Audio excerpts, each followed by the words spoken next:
Hey, what's up, everyone? For Chapter 6, I'm going to start with discussing Question 2 first. That's the one that's about peer-to-peer, supervisor-to-subordinate, and staff-to-customer relationships and how they work and at work. So the first one I'm going to talk about is the supervisor-to-subordinate. The book defines this on page 126 and on 127, where a supervisor or superior or employer, whatever term you'd prefer, who is typically a higher status person, and then your subordinate is usually your employee and is the lower status person. So on page 127, the book talks about one example called semantic information distance. That's where employees and supervisors don't necessarily share the same views of certain job duties or fundamental areas about the job. An example that I have of this comes from Taco Bell. Surprise, surprise, you guys are going to probably hear that a lot. Where I'm friends with some of the employees who are my subordinates and some who are my equals. And those who are my subordinates, some of the more troublesome ones, tend to argue with me about rules and policies that are, they're policies, they're rules. There's no gray area to them, it's just what they are. So, for instance, at nighttime at Taco Bell after 10 p.m., you are not allowed to leave the store unless you are going home and someone is watching you out to your car until you leave, or like if there's a customer there after 10 p.m. or something, we'll kind of watch them out and make sure they get out. But otherwise, employees are not allowed to leave. And so, and I mean, it's period. Like, there's no excuse to that.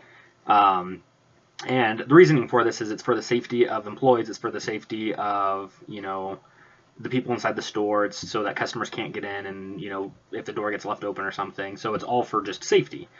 And it's a rule that's labeled out in our handbook. It's labeled on the back door in like big red signs, like says do not exit after 10 p.m. But I still have some employees, some subordinates who do want to go outside and they want to go smoke because, they do. And then they try to argue with me when I tell them no, or they'll try and reason with me because they disagree with it. And the way I look at it is it's for safety. There's no gray area, there's no exceptions. It's just what the rules are. And unfortunately, I didn't make that. I just have to enforce it. And so, even though the employees disagree with me, there's really not much that I can do for them about it other than if they want to work earlier before 10, or take their break early, they can. But there's not much else we can do about that.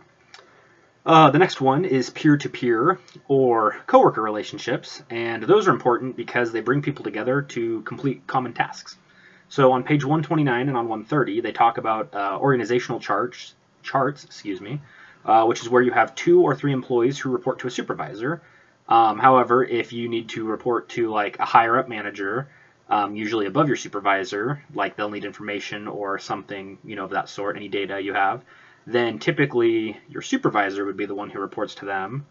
And as an employee, they typically wouldn't go above their own supervisor to report that to them unless it's a special circumstance.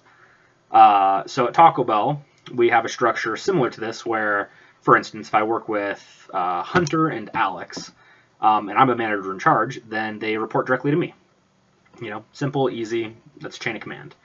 And then if there's any information that needs to be passed on like throughout the day, then I pass that on to my general manager or to my assistant manager.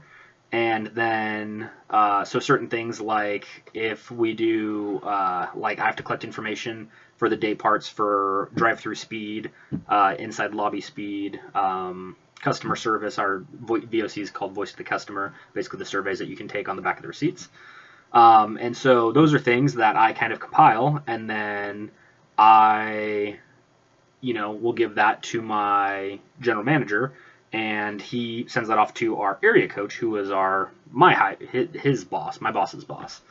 And so doing so that way, unless it's absolutely necessary, don't need to go to the area coach because there's kind of a chain of command. Instead of having 10 different managers all sending him things at different times of the day, we all compile it, and then our GM is the one who does the main communication with them, just because it's simple, it's easy, and, it's not necessary to have 10 people report kind of the same thing.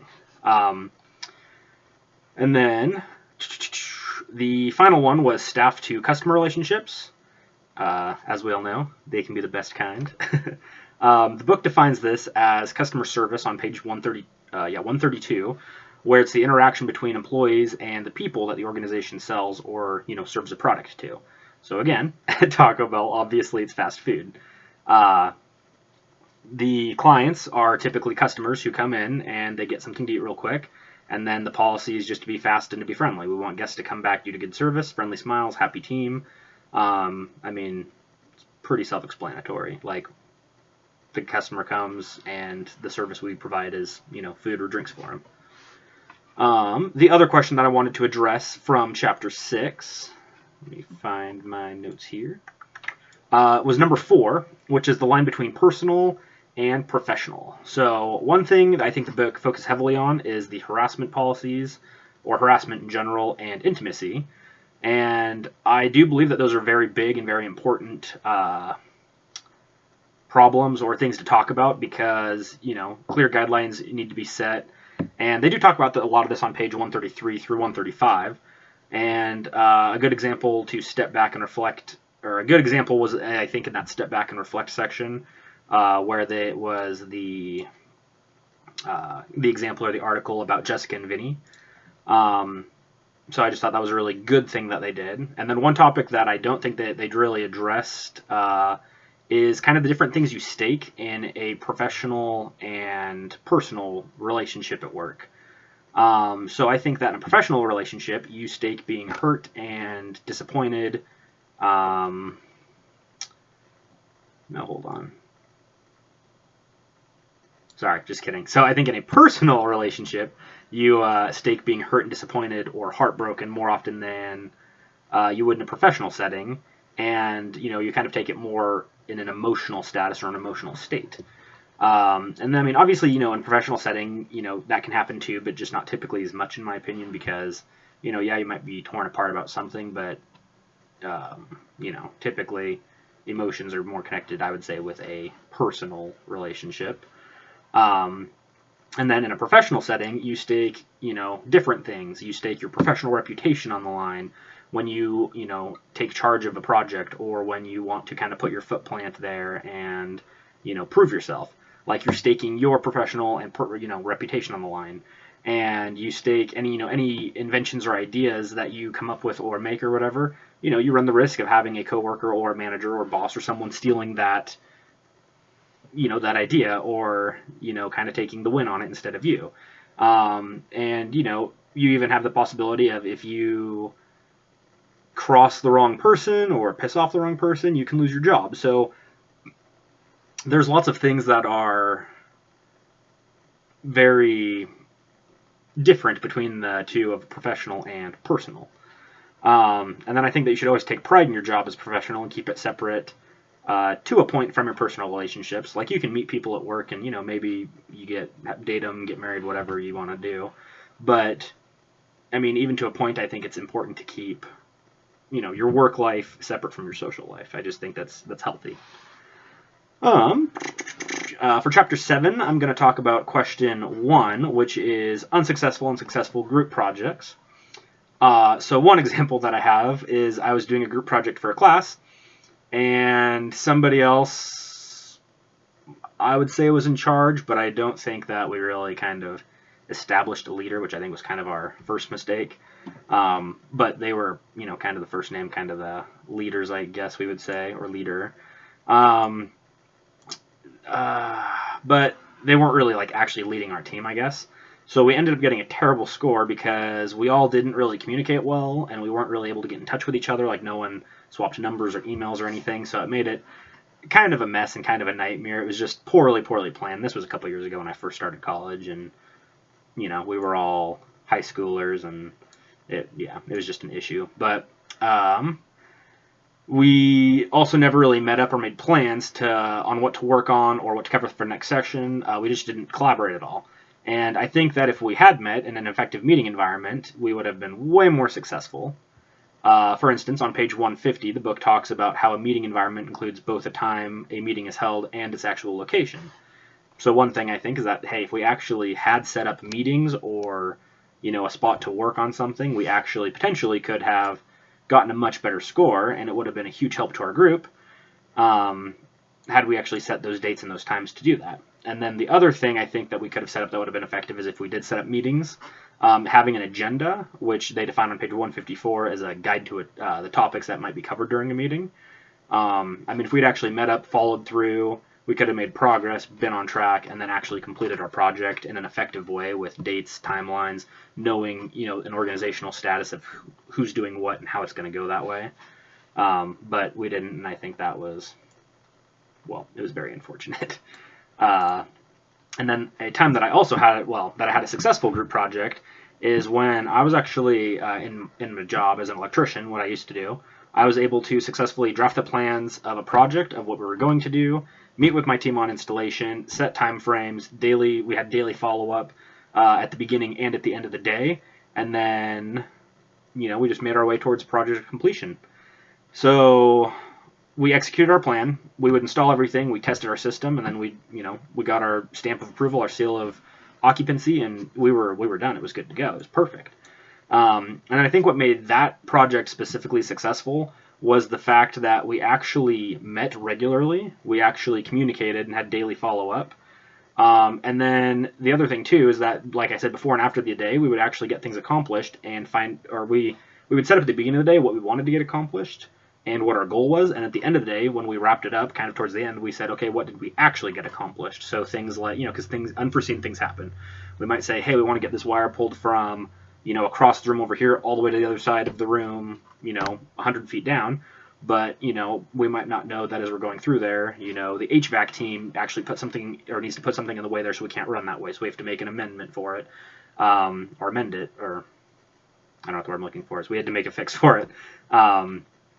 And then, so little things happen. So we might say, hey, we actually didn't get the wire pulled here, but we'll do that tomorrow first thing, and we're going to finish the rest of the day today, or tomorrow first thing we're going to, end up running our conduit around that, and then, we'll be back on track. So in doing so, we were able to actually keep on track, and I could actually have,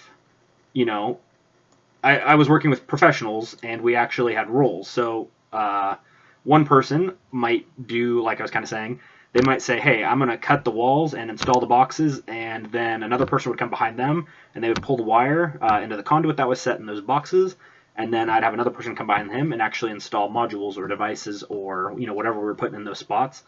So basically doing so, making sure we all had a role, making sure we were all on track, making sure we all communicated with each other, we pretty much seamlessly went through this whole project. It was basically, all right, where are you at, where are you at, where are you at? Okay, at the end of the day, where are we at now? Where are we at now? Where are we at now? Okay, we're on track. Let's keep going.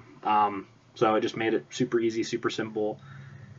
It just was wonderful. The other question I wanted to address from Chapter 7 is question 2, which is what most likely role would I assume in a professional work group?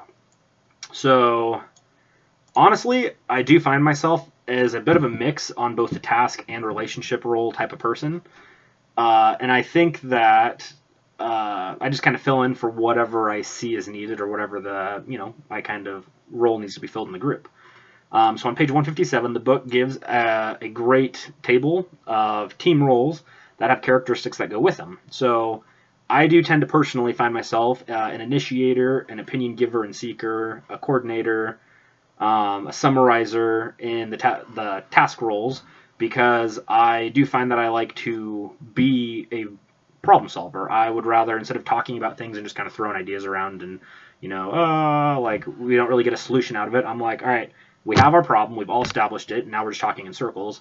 How do we want to solve it? What's going to be the solution? And the other reason I kind of find that I would say I'm like an opinion giver and seeker is because I want to make sure that everyone's heard, or at least gets the opportunity to try to say something, because I do believe that everyone does have something they can bring to the table. So, if you're that quiet person in the corner, I'm not going to force you to talk, but I want to make sure that, everyone's, looking at you like, hey, you do have an opinion in this. You have the opportunity to say something.